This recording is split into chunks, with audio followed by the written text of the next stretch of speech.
This special agent needs to pretend as a retard. Can he succeed? As he heard the sound of a coming stone, he quickly analyzed the situation in his brain.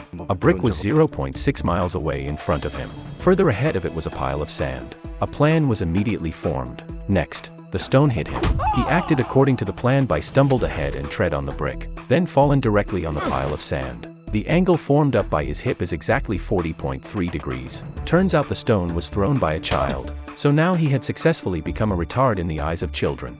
Yet it would be a bit more difficult to try this in front of a young adult. Nevertheless, he managed to catch a chance. He was sending a basket of eggs to this girl of the village. The girl smashed open an egg and started to drink the yolk within. She did so in a very seductive manner, driven men around her to drool. Yet the agent chooses to use his tongue to catch the white of the egg before it could land on the ground. A level-minded person could never bring himself to do this. Hence the agent successfully managed to pretend to be a retard in front of young adults as well.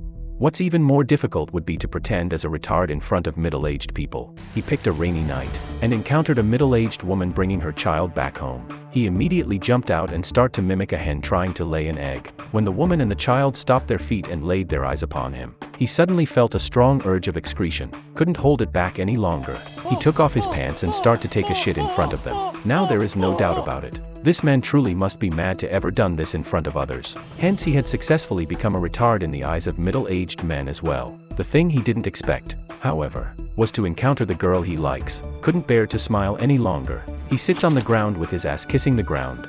Last step is to trick the elderly folks, which is easier than the rest. He simply rolled the tissue papers into the holes of his nose, and then rolled himself from the stairs. He did this once in every 2 days, and successfully tricked elderly folks of the village. Now he has done it. Everyone in the village consider him a retard. Everyone called him Donggu the retard. Yet in truth Donggu is not what he appears to be. He is in truth the top agent of North Korea, a killing machine full of muscles. He's 10th Dan in karate, 9th Dan in taekwondo. He's like a master of PUBG, Battlegrounds, but in real world. He can use all kind of weapons and speak 5 different languages. At a very young age, he has become the captain of 5,446 assassination squad. Yet the task that was given to him, however, was to dive into Seoul and pretending as a retard. He has been here for about 2 years now, living in the home of a woman who owns a grocery shop, and help her deliver her goods. Seeing that beautiful girl of the village every morning had always bring him happiness. This delivery guy is also a spy. He was Donggu's contact, who had been here for 16 years already, waiting for his mission. Today a stranger has arrived in the village. Despite meeting Donggu for the first time, they decided to test each other out through a brawl against one another. They were very evenly matched. When the blondie attacked Donggu with his hand knife, Donggu would counter it with his elbow, and so on and so forth. After an intense fight that lasted for a while, they called it a draw. Turns out, this blondie is the head of the Black Dragon, Donggu's teammate back when they were much younger. Donggu was confused by the arrival of Blondie. Why did their superiors choose to send another agent here when they've already got him? The blondie said that he's here for a very secretive mission. The next day, Donggu decided to follow the blondie. He exchanged his clothes with the delivery guy, and let the delivery guy pretending as him instead and sit on the string, while he pretend as another person and follow the blondie to see what he was up to. He saw the blondie carried with him a huge suitcase. Could it be that he got a AWM sniper rifle inside it?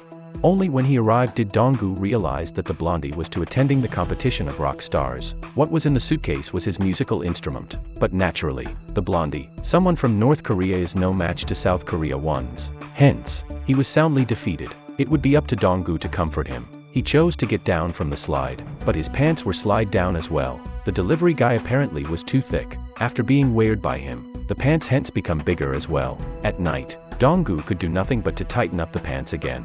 Although this man pretends to be a retard, he is in truth the top agent of North Korea. He was helping a local store owner tending her store, when a beautiful woman with huge chest come to buy cigarette. Her tits were so huge, that Donggu had to remind himself.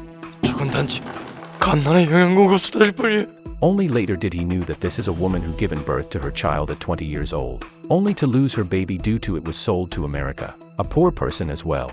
Something happened tonight. A man come to ask for Donggu's help. Said that his elder brother had gone missing after taking a piss somewhere in the village. Donggu agreed to help find him. He tasted the urine left behind by the missing person, and determined that since it's still very much warm, said person cannot be too far away. To find him, Donggu had to dress up like a woman, wearing female panties and bras, and climb through a wall like Spider-Man. Finally helped the desperate man found his brother. Yet his action was witnessed first-handed by villagers. He was hence regarded as a pervert as well.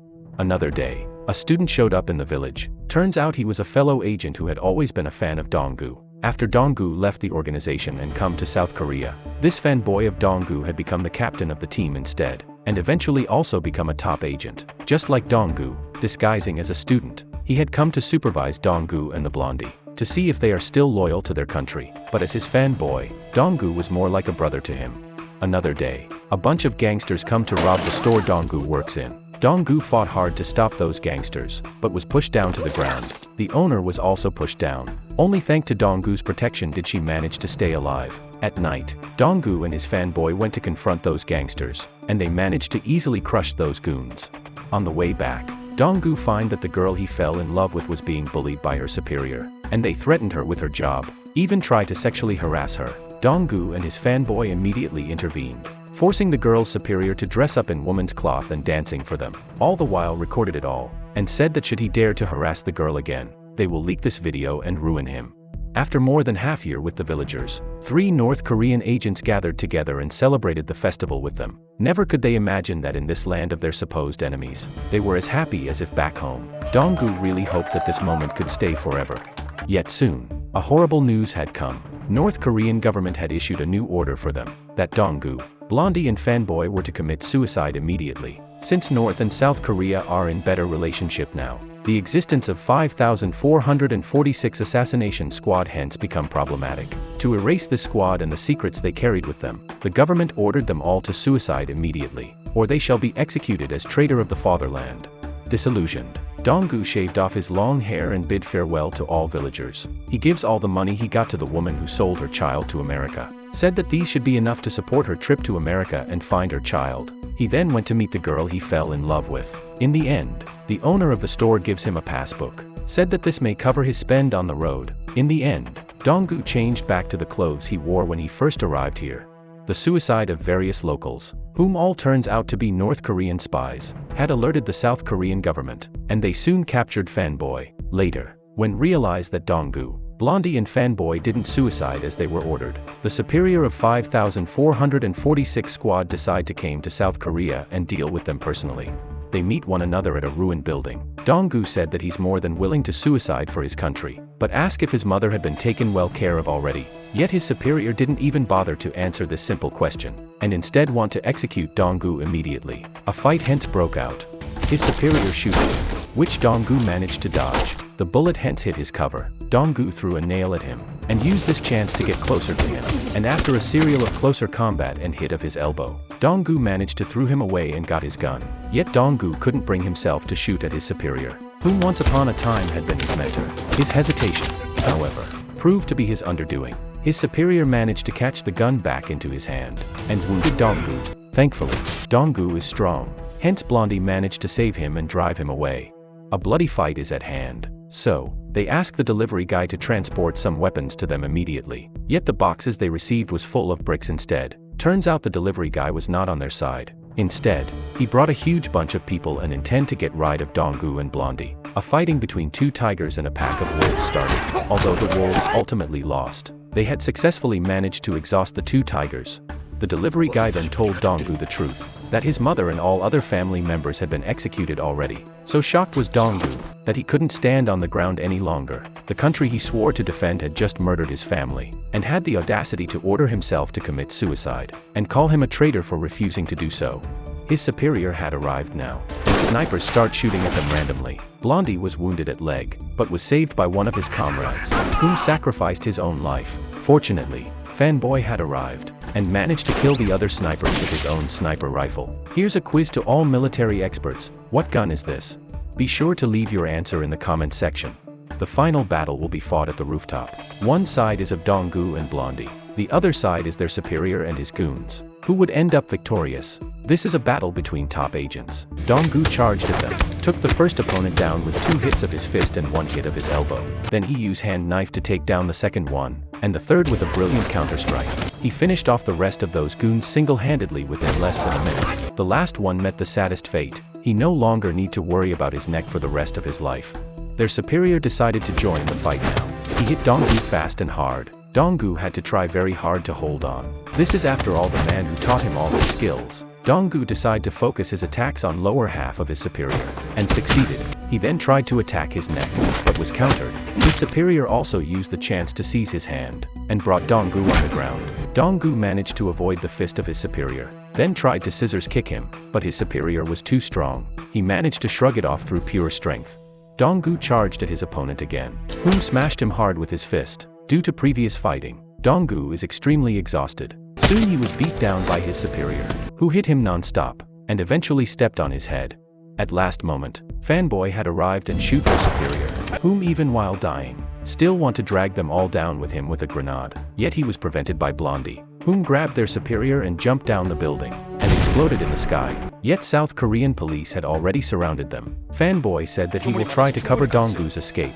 Yet Donggu had lost the will to live on. He checked the passbook given to him by the owner of the store, and find that it has more than just the money for his travel. Instead, it has lots of money. Initially, it was written in manners of Donggu's payment, 200,000, Donggu's payment, 300,000. Then, it was changed to money of my son, 400,000, money for my son's wedding, 500,000. Couldn't control himself anymore. Donggu wept like a baby. He misses those happy moments. At the land of a supposed enemy country, surrounded by supposed enemies, he was treated instead like a family. South Korean police issued their ultimatum, that they will be killed if they do not surrender. Fanboy wanted to cover Donggu's escape, but was wounded by the bullets of police, refusing to let anyone die for him. Donggu charged forth and shielded Fanboy from the bullets, hugged tightly with one another. The two comrades jumped from atop the building as well, and died in the process. They were all elites, hand-picked to serve their nation, yet instead, they had to die at such a young age. They were indeed secretly yet greatly. Even years after Donggu left the village, villagers still often think of him, of the retard dressed in green all the time. They even paint the image of Donggu on the wall. The owner of the store missed him most above all. A photo of them stand together was all that was left of him. Behind it was the last words of Donggu. Take good care of yourself, mother. They always brought the owner to tears. The end. Name of the movie is Secretly, Greatly. Question this time. What was that gun that was used by Fanboy? If any of you military expert recognize it, do please leave the answer in the comment section. Kay here is truly surprised by how good this movie is. It was a comedy during the first part of it, then a spy movie, then during the last part, it turns to an action movie, and the ending was so very touching, truly drove you to tears, and the lead, Kim Soo-hyun, was truly an outstanding fellow. He was handsome and can act well. So seriously, you guys definitely need to go and watch the movie itself. And alright, this is where we end.